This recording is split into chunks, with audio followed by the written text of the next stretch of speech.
Aurten beste behin udalak ere euskararekin duen konpromezu irmoa agertuko du. Horregatik aurten aurkeztuko diren bi jarduerekin bat egingo dugu. Euskaraldiarekin eta baita korrikarekin ere bai.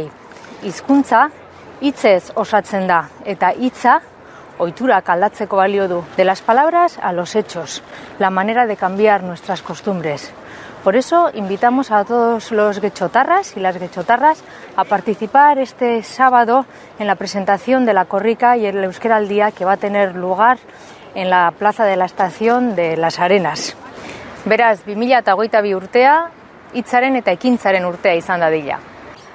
Amurriotik Donostiara egingo du 22. korrikak, martxoaren 31tik apirilaren 10.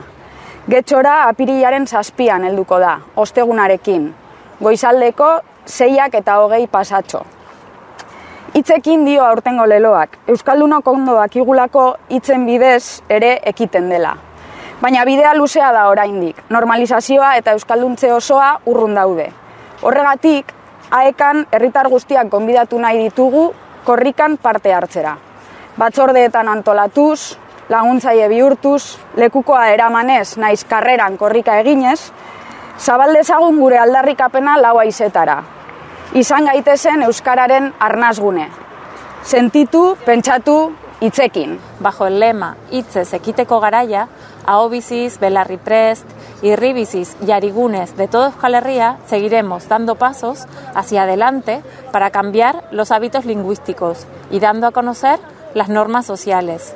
Ezagun eta ez ezagunekin lehen hitza euskaraz egingo dugu. Elkarrizketa elebidunetan euskarari eutsiko diogu eta lagunak euskaraz ulertzen badu euskaraz egingo dugu.